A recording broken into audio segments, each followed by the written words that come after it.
Parts of speech का हमारा अगला टॉपिक है वर्ब। वर्ब्स बेसिकली क्या होती है?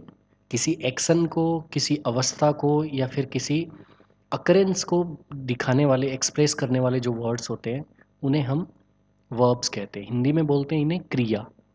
जैसे खेलना, दौड़ना, नाचना, गाना, इस तरह के जो शब्द होते हैं इन्हें हम वर्ब्स बोलते हैं। बेसिकली आप ये समझ सकते हो कि ये इतने ज़्यादा एसेंशियल होते हैं कि बिना वर्ब्स के कोई भी सेंटेंस जो है नहीं बनाया जा सकता। इंग्लिश के अंदर हर कोई सेंटेंस, जितने भी सेंटेंस होते हैं सबके अंदर वर्ब की आपको आवश्यकता होती है। हो सकता है कि आपको उसके अंदर एडजेक्टिव ना देखने को मिले, हो सकता है एडवर्ब ना देखने को मिले, हो सकता है प्रोनाउन ना हो सकता है कि प्रोनाउन यूज़ किया गया हो, नाउन ना दिया गया हो, कंजक्शन ना यूज़ किया गया हो, इंटरजेक्शन ना यूज़ किया गया हो, लेकिन ऐसा कभी नहीं हो सकता कि उस सेंटेंस के अंदर वर्ब ना हो। इतनी महत्वपूर्ण होती है किसी भी सेंटेंस के अंदर वर्ब। तो वर्ब्स की जो फॉर्म्स है वो देख लेते हैं कि मतलब वर्ब किन किन रूपों के अंदर हमें देखने को मिलती है। उन्हें बोलते हैं हम, ये जो वर्ब्स के अलग अलग रूप जो होते हैं इन्हें बोलते हैं हम कॉन्जुगेशंस। अब इन कॉन्जुगेशंस को पढ़ लेते हैं। एक सिंपल सी होती है वर्ब की बेस फॉर्म जिसे बोलते हो आप। अब देखो थोड़ा सा बेस फॉर्म मतलब क्या होता है? सिंपल से सिंपल जो आपने वर्ब पढ़ रखी होगी, जैसे गो, गो मीन्स जाना, ईट, ईट मीन्स खाना, प्ले, प्ले यानी खेलना, बी मतलब होना, ऐसे ही डू, डू मतलब कोई काम करना। ये जो होती है, ये फॉर्म जो होती है वर्ब की, इसे बोला जाता है बेस फॉर्म। जैसे क्या होता है, नाउन के केस में हम देखते हैं, प्रोनाउन के केस में देखते हैं, अलग अलग केसेस पढ़ते हैं कि जब वो सब्जेक्ट की तरह काम करेगा तो वो ऐसा दिखाई देगा, जब वो ऑब्जेक्ट की तरह काम करेगा तो वो ऐसा दिखाई देगा। इसी तरह से अलग अलग यूजेस के अकॉर्डिंग वर्ब्स भी अपनी कॉन्जुगेशन, अपनी फॉर्म जो है बदलती है। उन्हीं फॉर्म्स के बारे में हम पढ़ रहे हैं। सबसे पहली एक बेस फॉर्म होती है, रूट जो है फॉर्म होती है, V1 आप बोल सकते हो या प्रेजेंट फॉर्म बोल सकते हो। इसके अंदर ध्यान देने वाली बात ये है कि एक दो वर्ब्स, कुछ स्पेशल वर्ब्स होती है, जैसे टू बी जो वर्ब है उसके केस में जो है क्या होती है, बेस फॉर्म और प्रेजेंट फॉर्म अलग होती है।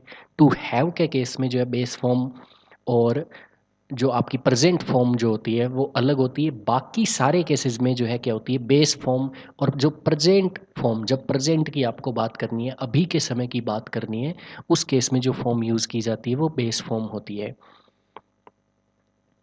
जैसे गो का बेस फॉर्म भी गो होता है, प्रेजेंट फॉर्म भी गो होता है। ईट का गो जो है बेस फॉर्म भी ईट होता है और प्रेजेंट फॉर्म भी ईट होता है। बी के केस में जो है बेस फॉर्म तो बी होता है, रूट फॉर्म तो बी होता है, लेकिन प्रेजेंट फॉर्म में आप दो तीन जो है ऑप्शंस आप चूज करते हो। इज इस्तेमाल करते हो आप, आर इस्तेमाल करते हो और एम इस्तेमाल करते हो। उसी तरह से हैव के केस में जो है क्या होती है, बेस फॉर्म तो हैव होती है, लेकिन इसके लिए थर्ड पर्सन में आप हैज़ भी इस्तेमाल करते हो प्रेजेंट टेंस के अंदर। फिर जो इसकी दूसरी इंपॉर्टेंट, सबसे इंपॉर्टेंट फॉर्म होती है वो होती है पास्ट सिंपल फॉर्म। ज़्यादातर केस में आप क्या करते हो, जो मेन आपकी फॉर्म होती है, बेस फॉर्म जो होती है, उसके आगे आप ई डी अगर आप जोड़ देते हो तो आपको एक पास्ट फॉर्म जो है उस वर्ब की मिल जाती है। जैसे प्ले का प्लेड बन जाता है। ये ज़्यादातर केसेस में हो जाता है, लेकिन कुछ वर्ब्स ऐसी होती है जिनकी इर्रेगुलर फॉर्म्स होती है। जब आप उसकी पास्ट फॉर्म लिखते हो, पास्ट वाला रूप वो धारण जब करती है, जैसे गो का वेंट बन जाता है, ईट का एट बन जाता है। बी की जो पास्ट फॉर्म्स है वो वाजवर होती है, प्रेजेंट फॉर्म इजारम होती है और रूट फॉर्म जो होगी वो बी होती है। हैव का जैसे हैड हो जाता है, डू का डिड हो जाता है। जो रेगुलर वर्ब्स है, कोई भी रेगुलर वर्ब्स, ज़्यादातर जो वर्ब्स होंगी उनके केस में हम ईडी जोड़ के पास्ट जो फॉर्म होती है वो बना लेते हैं। प्ले का प्लेड, वॉक का वॉकड। इरेगुलर जो वर्ब्स होंगी उनकी यूनिक फॉर्म होगी, जैसे गो का वेंट, कम का केम, इस तरह से। ये जो अलग अलग फॉर्म्स, अलग अलग वर्ब्स की क्या क्या होंगी, वो जो है क्या है, बहुत सारी वर्ब्स को एक साथ उनकी अलग अलग फॉर्म्स जो है तैयार जो है हम करेंगे। फिर आती है इनकी past participle form. Past participle form ज़्यादातर वर्ब के केस में जो क्या होती है, आपकी पास्ट जो फॉर्म होती है उसी के जैसी दिखाई देती है। ये भी ईडी के साथ बनाई जा सकती है। और इरेगुलर वर्ब्स के केस में ये डिफरेंट होती है। जैसे गो की जो प्रेजेंट फॉर्म है वो गो है, पास्ट फॉर्म जो वेंट है, लेकिन पास्ट पार्टिसिपल फॉर्म जो है या वर्ब की थर्ड फॉर्म जिसे बोलते हैं हम, वो है गोन। इसी तरह से ईट के लिए वी थ्री होती है, ईटन, प्ले के लिए प्लेड, बी के लिए बीन, हैव के लिए हैड और डू के लिए डन। सेम इसी तरह से वी फोर होती है जो आईएनजी फॉर्म बोली जाती है, इन्हें बोला जाता है हम प्रेजेंट पार्टिसिपल फॉर्म जो है बोलते हैं हम इन्हें। ये बेसिकली जैसे आपने पीछे जो है कई बार बताया हेरूंस जो होते हैं, या कई जगह पे जो आईएनजी वाली फॉर्म जो एडजेक्टिव्स की तरह काम कर रही थी, वहाँ पे ये यूज़ की जाती है। और उसके अलावा जब आपको एस्पेक्ट, अभी थोड़ी देर में मैं बताऊंगा कि एस्पेक्ट क्या होता है वर्ब का, जब आपको प्रोग्रेसिव एस्पेक्ट दिखाना होता है तब आप प्रेजेंट पार्टिसिपल फॉर्म जो है यूज़ करते हो। एग्जाम्पल है going, eating, playing, being, having, doing, इस तरह की फॉर्म्स। फिर एक आखिरी जो है फॉर्म होती है third person singular present form. जब प्रेजेंट में जब आपको क्या करना हो, एक ऐसा सब्जेक्ट यूज करना हो जो थर्ड पर्सन में हो, थर्ड पर्सन हो और सिंगुलर। मतलब कहने का मतलब सब्जेक्ट के जो है जो जेंडर तो जो है क्या, सॉरी, केस तो जो है वो क्या हो, आपका सब्जेक्ट हो, सब्जेक्ट के रूप में यूज़ हो रहा हो, और जो है प्लूरलिटी की बात करें तो वो सिंगुलर हो और थर्ड पर्सन हो। पर्सन अगर थर्ड हो, जैसे ही, शी, इट, ये तीन चार जो है क्या होते हैं आपके थर्ड पर्सन सिंगुलर्स होते हैं। वो अगर सब्जेक्ट्स हो और उनके बाद में अगर आपको प्रेजेंट फॉर्म अगर यूज़ करनी है तो उसकी जगह directly present form root form के रूप में यूज़ करने की बजाय, बेस फॉर्म के रूप में यूज़ करने की बजाय उसके साथ एस या ई एस आप कनेक्ट करके यूज़ करते हो। जैसे गो का गोज बन जाता है, ईट का ईट्स बन जाता है, प्ले का प्लेज बन जाता है, इसी तरह से बी का इज बन जाता है, हैव का हैज़ बन जाता है और डू का डज बन जाता है। अब नेक्स्ट टॉपिक है वर्ब्स के जो टेंसेस होते हैं। दो टेंसेस होते हैं वर्ब के। वर्ब जैसे हमने ऊपर जो फॉर्म्स पढ़ी है उनमें जो आपकी प्रेजेंट फॉर्म या बेस फॉर्म जो होती है वो, और पास्ट फॉर्म्स, इनके आधार पे टाइम रेफरेंस के पॉइंट ऑफ व्यू से इंग्लिश में दो टेंसेस होते हैं, पास्ट टेंस होता है और एक होता है नॉन पास्ट। जब आप पास्ट के टाइम को रेफर कर रहे होते हो तो उसे बोला जाता है, जब वर्ब जो है पास्ट के किसी टाइम को रेफर कर रही होती है तो उसे बोला जाता है पास्ट टेंस। और पास्ट के अलावा नॉन पास्ट, जिसे नॉर्मली हम जो है क्या बोल देते हैं, प्रेजेंट टेंस बोल देते हैं। Past tense and non past या फिर प्रेजेंट टेंस।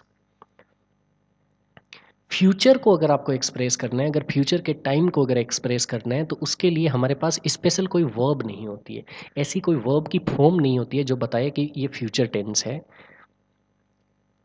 तो हम जो है दूसरे तरीके अपनाते हैं, जैसे प्रेजेंट की ही फॉर्म्स इस्तेमाल कर लेते हैं, या फिर कुछ एक्सिलरी वर्ब्स होती है जिनकी सहायता से आप जो है फ्यूचर की कोई बात कर सकते हो।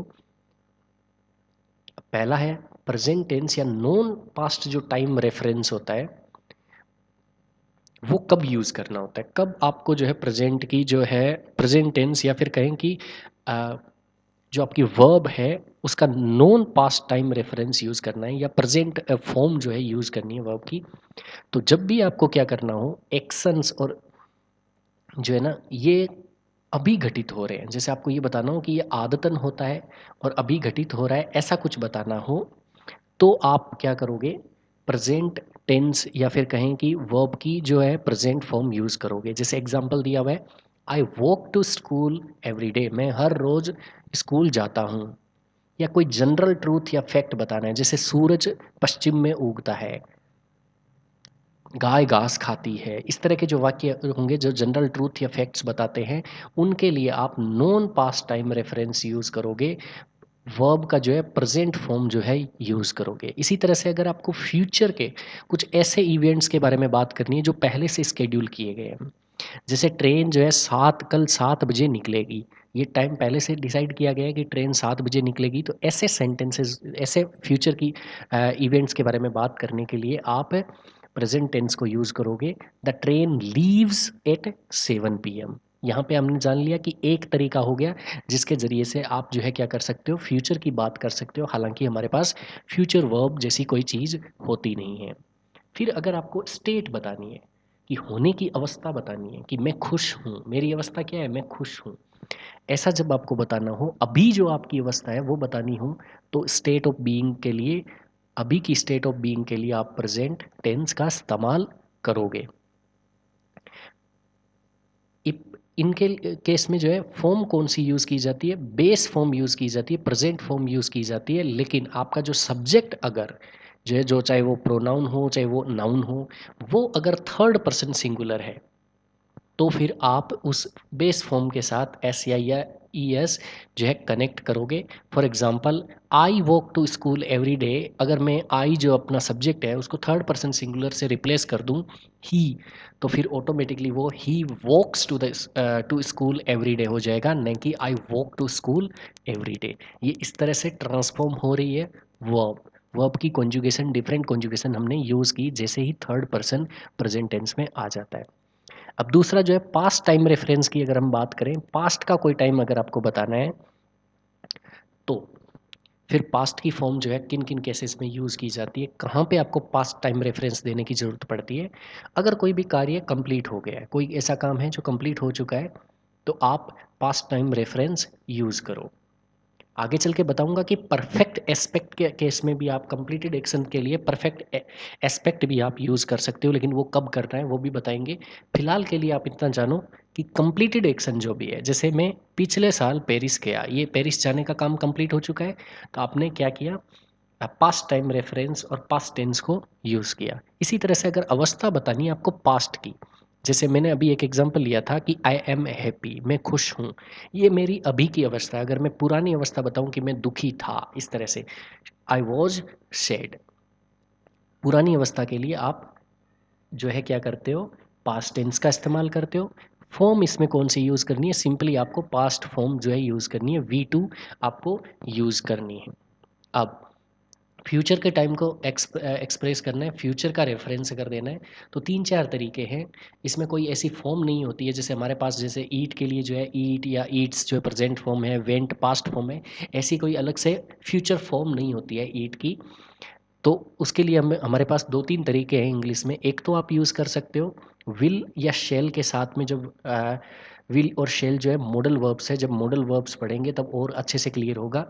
इनके साथ जब आप बेस फॉर्म्स, मॉडल के साथ बेस फॉर्म यूज़ करके आप फ्यूचर के एक्शंस को जो है बता सकते हो, या स्पॉन्टेनियस डिसीजन जब आप लेते हो कि आगे चल के मैं ऐसा करूँगा या ऐसा होगा, तो उसके केस में आप विल प्लस बेस फॉर्म एक तरीका है जिस तरीके से आप फ्यूचर की बात कर सकते हो।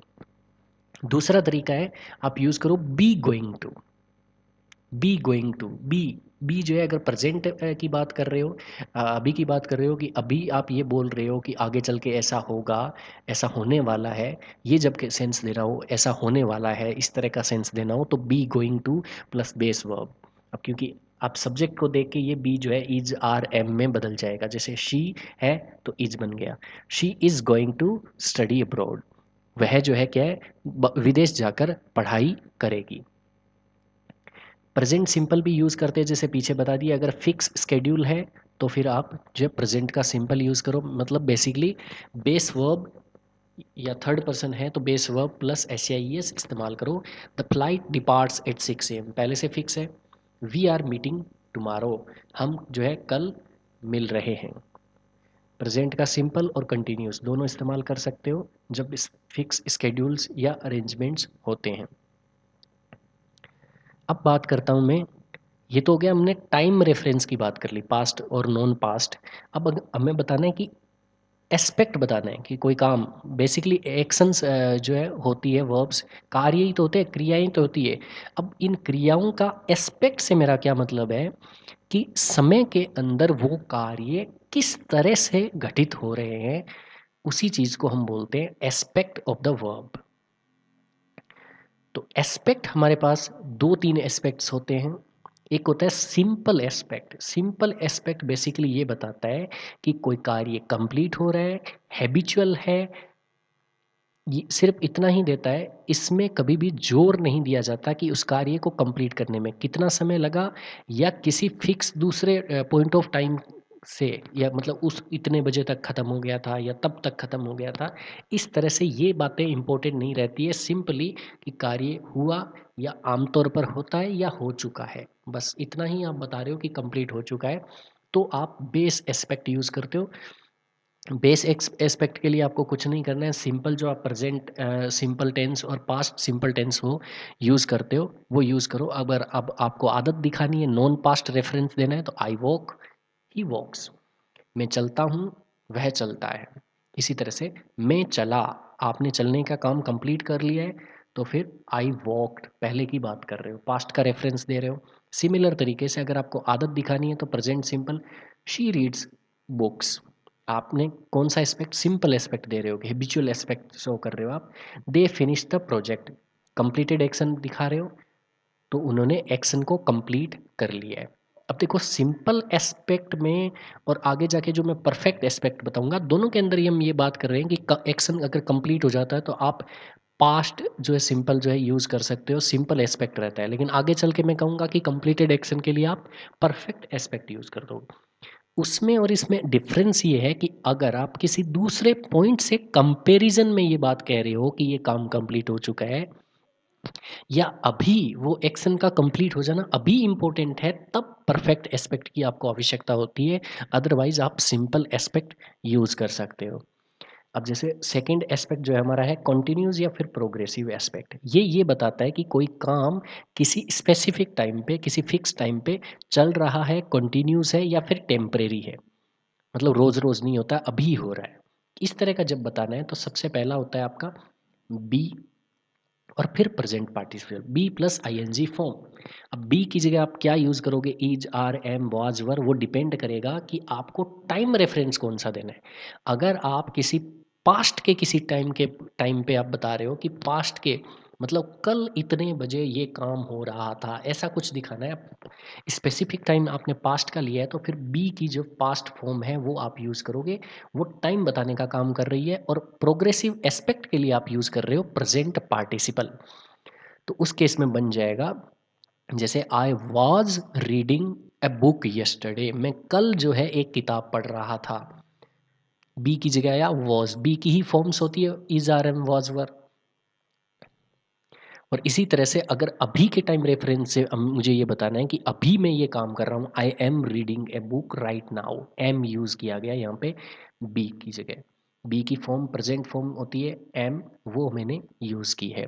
रीडिंग जो है ये कंटिन्यूस एस्पेक्ट को दिखा रहा है, और ये एम दिखा रहा है कि मेरा जो टाइम रेफरेंस है वो नॉन पास्ट है, मतलब अभी का टाइम रेफरेंस है, प्रेजेंट का टाइम रेफरेंस है, पास्ट का नहीं है। और यहाँ पे वॉज जो है वो बता रहा है कि पास्ट का टाइम रेफरेंस है, प्रेजेंट का नहीं। और रीडिंग बता रहा है कि कोई एक्शन कैसे हो रहा है, वो कंटिन्यूसली होता जा रहा है, प्रोग्रेसिव है। इसी तरह से अगर आपको टाइम रेफरेंस फ्यूचर का लेना है तो फ्यूचर के टाइम रेफरेंस के लिए आप इसी फॉर्म के आगे मॉडल वर्ब यूज़ कर लो, शुरू में विल या फिर शेल।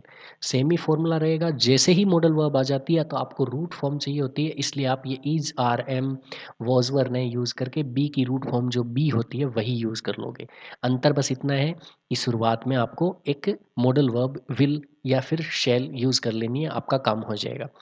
जो पहले ऐसे था, I am flying to New York, मैं न्यूयॉर्क जा रहा हूँ, ये बन गया आई विल बी, एम का बन गया be root form, I will be flying to New York. Future के स्पेसिफिक टाइम के लिए अब ये आई विल भी क्यों यूज़ किया, क्योंकि ये जो फ्लाई करने का टाइम है वो इस टाइम से कंपेयर किया गया है, दिस टाइम टुमारो, कल इस समय जो है क्या हो रहा होगा वो पूछा जा रहा है। सिंपली अगर आता अभी क्या कर रहे हो तो I am flying to New York, अभी मैं रास्ते में हूँ, अभी मैं फ्लाई करके जा रहा हूँ। अब बात करते हैं परफेक्ट एस्पेक्ट की। परफेक्ट एस्पेक्ट क्या बताता है कि कोई एक्शन कंप्लीट हो चुका है, एक पॉइंट किसी समय के रेफरेंस में कंप्लीट हो चुका है, कि इस टाइम तक ये काम कंप्लीट हो चुका है, ये इम्पोर्टेंस हो, ये इम्पोर्टेंट हो कि इस टाइम तक कंप्लीट हो चुका है, तभी आपको परफेक्ट एस्पेक्ट यूज़ करना है। अदरवाइज इन जनरल आप सिंपल जो है कंप्लीशन के लिए पास्ट का सिंपल एस्पेक्ट यूज़ कर सकते हो, पास्ट का टाइम और सिंपल एस्पेक्ट। तो ये इसका काम क्या होता है, जो परफेक्ट एस्पेक्ट का focuses on the action as completed before another point in time. Basically time के अंदर किसी एक पॉइंट से पहले कोई काम हो चुका है, या फिर उसका रिजल्ट, पहले हो चुके काम का रिजल्ट अभी रेलेवेंट है, अभी आपके लिए वो रिजल्ट ज़रूरी है, तो ऐसे केसेस में आप जो है क्या करोगे, परफेक्ट एस्पेक्ट का इस्तेमाल करोगे। इसके लिए मैं एक एग्जांपल लेता हूँ कि मान लो मैंने 2015 में कक्षा 10वीं पास कर ली, काम कंप्लीट हो चुका है। इन जनरल जब बातचीत करते हुए मैं सीधा ही बता दूँ कि भई मैंने 2015 में जो है 10वीं पास की और फिर मैं वहाँ चला गया, फिर मैंने ये किया, इस तरह से बता रहा हूँ। तो ये इम्पोर्टेंट नहीं है कि मैंने 10वीं कक्षा जो है कब कंप्लीट की, या कंप्लीट कर चुका हूँ या नहीं कर चुका हूँ, इसे मैं सिर्फ जनरली बता रहा हूँ। लेकिन अगर मान लो मैं एक इंटरव्यू के अंदर बैठा हूँ और सामने वाला ये पूछ रहा है कि आपकी क्वालिफ़िकेशन क्या है? क्या आप 10वीं पास हो? और तब अगर मैं बताऊँगा कि मैंने 2015 में 10वीं पास कर ली है, तो मेरे लिए जो है उस काम का कंप्लीट होना अभी रिलेवेंट हो गया है, तो उस केस में फिर मुझे परफेक्ट एस्पेक्ट की जो है आवश्यकता आन पड़ेगी। तरीका क्या रहता है?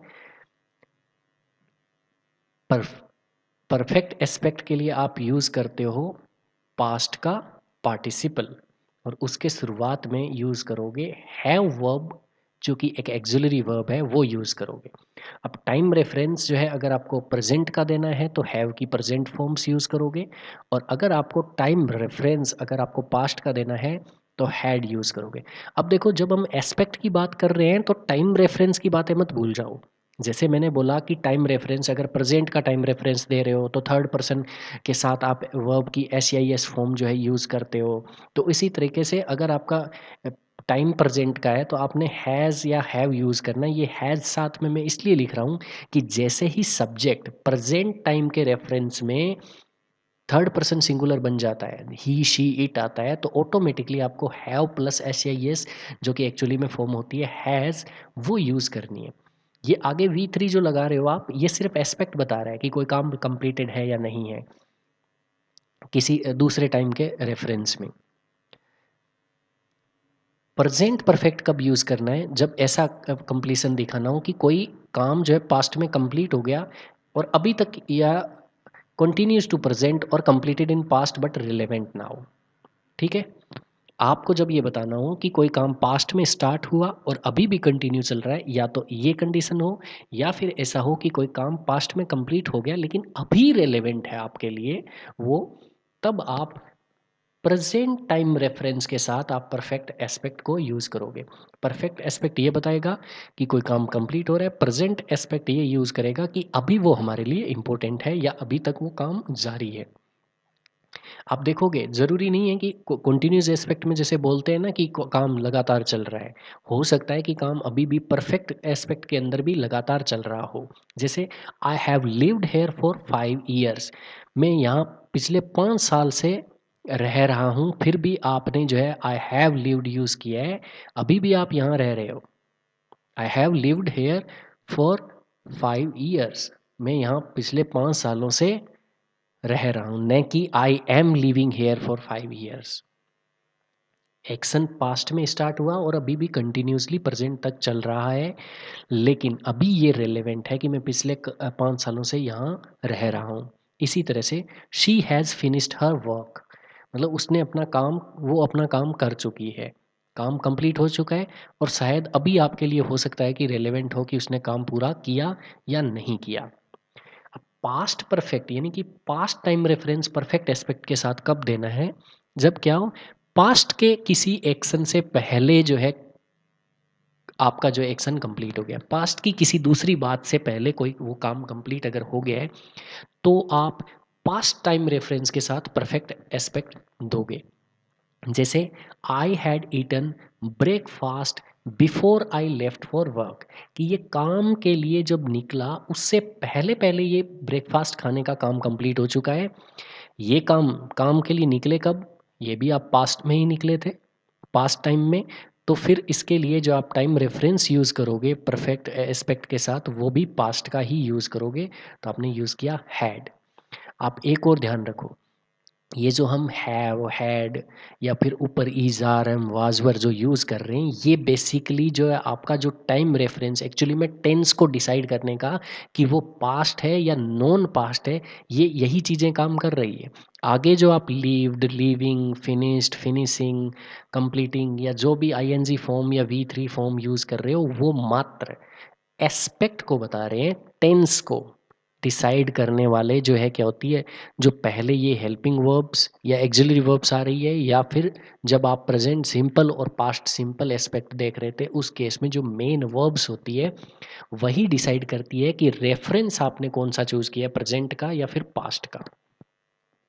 अब इसी तरह से अगर फ्यूचर के टाइम के लिए आपको परफेक्ट एस्पेक्ट चाहिए तो उसका सिंपल तरीका है, विल जो है आप क्या यूज़ करोगे, एक मॉडल वर्ब यूज़ करोगे, और विल जब भी मॉडल वर्ब यूज़ करते हो तो उसके जस्ट बाद में आपको बेस फॉर्म यूज़ करनी है। आपको बेस फॉर्म इसलिए यूज़ करनी है ताकि आप जो है जो टाइम रेफरेंस प्रेजेंट और पास्ट का दे रहे हो उसको नलीफाई कर सको, और फिर आगे वी3 हो जाएगा परफेक्ट एस्पेक्ट के लिए। ये कब यूज़ करना है, जब आपको ये बताना हो कि फ्यूचर के किसी टाइम, किसी फिक्स टाइम तक कोई काम कंप्लीट हो चुका होगा। जैसे अगले साल तक मैं अपनी ग्रेजुएशन पूरी कर लूँगा, ऐसा जब बताना है, अगले साल तक ये काम कंप्लीट हो जाएगा, तो आप फ्यूचर के टाइम को रेफरेंस लेके जो है बात कह रहे हो, by next year I will have graduated. अब कई बार आपका ऐसा केस आता है जब आपको परफेक्ट और जो कंटिन्यूस दोनों जो एस्पेक्ट हैं एक साथ यूज़ करने की ज़रूरत पड़ती है। ये कब यूज़ करते हैं, जब कोई एक्शन जो स्पेसिफिक पॉइंट ऑफ टाइम तक कंटिन्यूसली चलता जा रहा है, और इसके साथ साथ it combines duration with completion. इसमें जब आपको क्या है, कंप्लीट होने के साथ साथ ड्यूरेशन भी जाहिर करनी हो कि कोई काम इतने टाइम से जो है चलता जा रहा है, तब आप ऐसा यूज़ कर सकते हो, हैव बीन एक्सिलरी वर्ब और फिर आपने यूज़ किया पार्टिसिपल। बीन जो शो कर रहा है वो परफेक्ट एस्पेक्ट्स को शो कर रहा है, वी3 है। प्रेजेंट पार्टिसिपल शो कर रहा है कॉन्टिन्यूस एस्पेक्ट को, और ये जो हैव है, या इसकी जगह पे अगर आपको पास्ट का टाइम रेफरेंस देना है तो हैड जो होगा वो बताएगा कि टाइम रेफरेंस क्या है, प्रेजेंट का है या सॉरी पास्ट का है या फिर नॉन पास्ट यानी प्रेजेंट का है। तो यहाँ पे हैज़ लगाते हो या हैव लगाते हो, यहाँ पे अभी भी आपको हैज़ साथ में लेके चलना पड़ रहा है। क्यों चलना पड़ रहा है, थर्ड पर्सन सिंगुलर में आपको जो है क्या होती है, एक अलग फॉर्म चाहिए होती है वर्ब की। प्रेजेंट टेंस के अंदर पास्ट टेंस में ऐसी कोई फॉर्म नहीं चाहिए होती, इसलिए हैड जो है वो अकेला आ रहा है। द एक्सटर्न जो है पास्ट में स्टार्ट हुआ और अभी तक चल रहा है, तब आप यूज़ करोगे present perfect aspect, sorry perfect और कंटिन्यूस दोनों एस्पेक्ट एक साथ में, और प्रेजेंट का time reference. I have been studying for 3 hours, मैं पिछले 3 घंटे से पढ़ रहा हूँ। ड्यूरेशन बताई, स्टडिंग काम लगातार जा रहा है, और पिछले 3 घंटे बताने से ये हो गया कि पिछले 3 घंटे के बीच में तो आपने पढ़ाई कंप्लीट की है, और पढ़ाई फिर भी पूरी तरह से कंप्लीट नहीं हुई है, वो अभी भी चल रही है, स्टिल स्टडिंग, अभी भी आप पढ़ते जा रहे हो।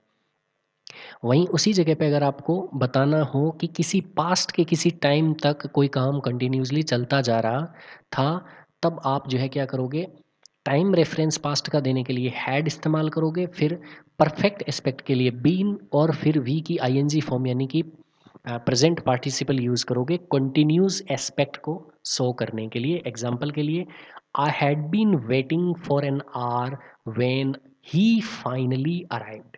अब ये जो एक्स्ट्रा बातें जोड़ रहे हो ना, व्हेन ही फाइनली अराइव्ड, जब तक आप ये नहीं जोड़ोगे, पास्ट का पॉइंट ऑफ रेफरेंस नहीं बताओगे, तब तक इस वाक्य का कोई मतलब नहीं बनेगा, ये परफेक्टली सेंस नहीं बनाएगा या सामने वाले को क्लियर नहीं होगा।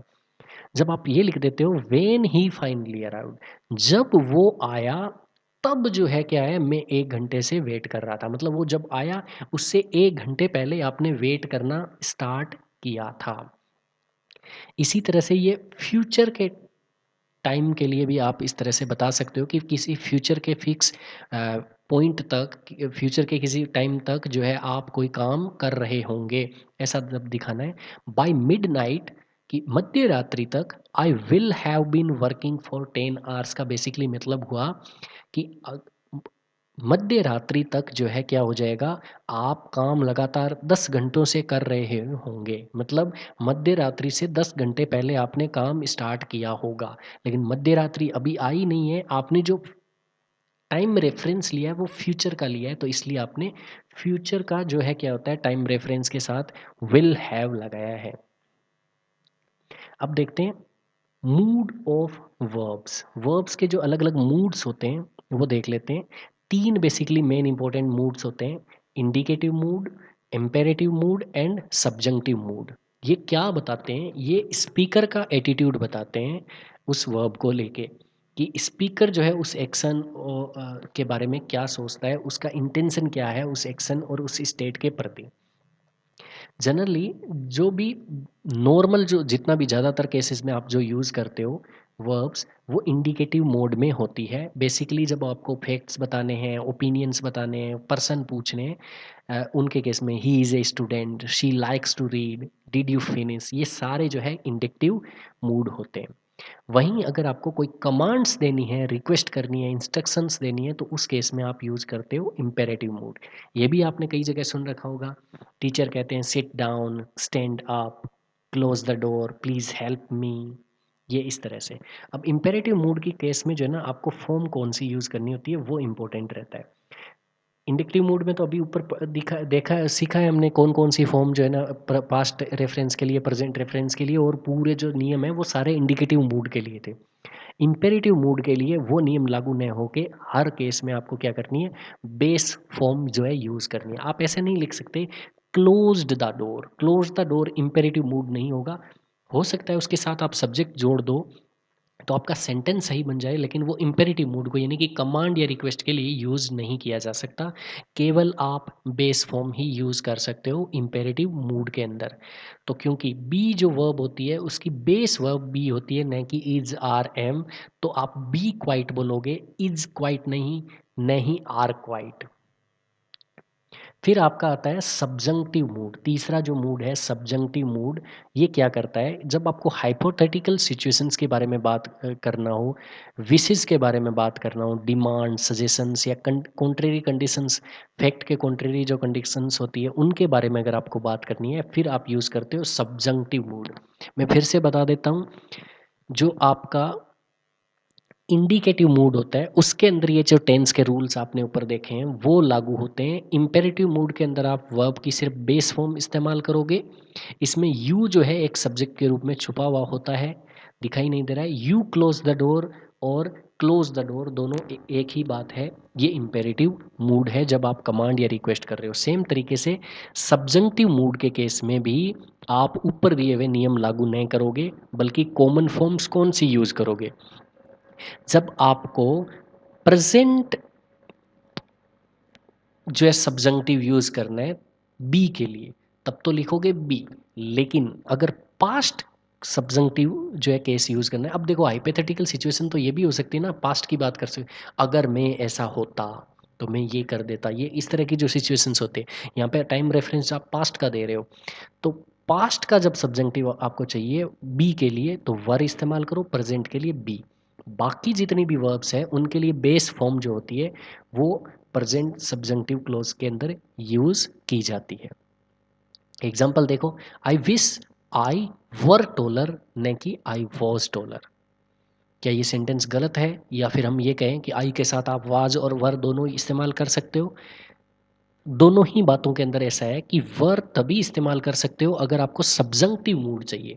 इम्पेरेटिव या इंडिकेटिव इंडिकेटिव मूड के अंदर, जिसमें कि आप कहते हो कि टेंस पढ़ते हैं, प्रेजेंट टेंस, पास्ट टेंस जो भी है, वहाँ पे आप आई के साथ वाज ही इस्तेमाल करोगे, वर नहीं इस्तेमाल करोगे। लेकिन इस तरह के विशेष अगर आपको लिखनी है कि काश में लंबा होता, काश में जो है राजा होता, काश मेरे पास बहुत सारे पैसे होते, या काश मैं अमीर होता, इस तरह के सेंटेंसेस के अंदर आप आई के साथ भी वर इस्तेमाल करते हो। सिर्फ आई की बात नहीं है, पास्ट का रेफरेंस देना है, सभी के केस में वर जो है सब्जंक्टिव केस होता है बी का पास्ट में। अब जैसे आई demand that he be here on time, अब यहाँ पे प्रेजेंट का रेफरेंस देना था तो बी इस्तेमाल किया, न कि इज आर एम। क्यों? क्योंकि सब्जंक्टिव मूड के अंदर बी की जो बेस फॉर्म होती है वो यूज़ की जाती है, और पास्ट में बी की जो वर फॉर्म होती है वो यूज़ की जाती है। आजकल कम यूज़ किया जाता है। इफ़ आई वर यू, अगर मैं तुम होता, आई वुडंट डू दैट, मैं ऐसा नहीं करता। अगला है वर्ब की जो वॉइसेस होती है, उससे हमारा क्या मतलब है कि एक्शन वर्सेस रिसीवर, काम हो रहा है, उस काम का रिसीवर कौन है, उसके अकॉर्डिंग जो है हम वॉइसेस पढ़ते हैं। जब आप कहते हो कि कोई वर्ब एक्टिव वॉइस में लिखी गई है, तो उसका बेसिकली मतलब क्या होता है कि सब्जेक्ट ने कार्य जो है परफॉर्म किया, आपके जो सेंटेंस का जो सब्जेक्ट है उसी ने वो कार्य किया है, ऐसा जब आपको दिखाना हो। जैसे स्टूडेंट ने जो है राइट करने का काम किया है, तो आप कहोगे कि ये वर्ब जो है एक्टिव वॉइस में है। वहीं अगर आपको पैसिव वॉइस जो है, पैसिव वॉइस से मतलब होगा कि एक्चुअली में सब्जेक्ट ने काम किया नहीं है, बल्कि सब्जेक्ट के ऊपर उस काम का असर पड़ा है। For example, the essay was written by the student, write करने का काम जो है किसने किया है, स्टूडेंट ने, लेकिन इस सब्जेक्ट एसे पे तो राइट होने का असर पड़ा है। ठीक है, ये एक्टिव पैसिव वॉइस जो है डिटेल में अलग एक टॉपिक है, इसको बहुत अच्छे से पढ़ेंगे हम।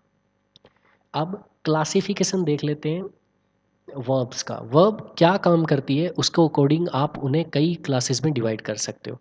एक्शन वर्ब्स होती है कि ये बताती है कि कोई सब्जेक्ट क्या काम कर रहा है। जैसे राम दौड़ता है में, दौड़ना एक क्रिया है, एक्शन वर्ब है वो। क्यों? क्योंकि राम क्या कार्य कर रहा है वो बता रही है। अब इनमें क्या होता है, कई बार आपको कर्म की आवश्यकता होती है, ऑब्जेक्ट को आवश्यकता होती है, कई बार नहीं होती है। उसके अकॉर्डिंग इन्हें ट्रांजिटिव और इंट्रांजिटिव में डिवाइड किया जाता है। तो बेसिकली एक्शन वर्ब ये दिखाती है कि सब्जेक्ट काम क्या कर रहा है। वहीं अगर आपको लिंकिंग वर्ब की बात करनी हो, तो लिंकिंग वर्ब बेसिकली जो है क्या होती है, बी की जितनी form is are am was were हो गया, कुछ ऐसी होती है सीम फील, और बहुत सारी लिंकिंग वर्ब पहले से मैं बता चुका हूँ।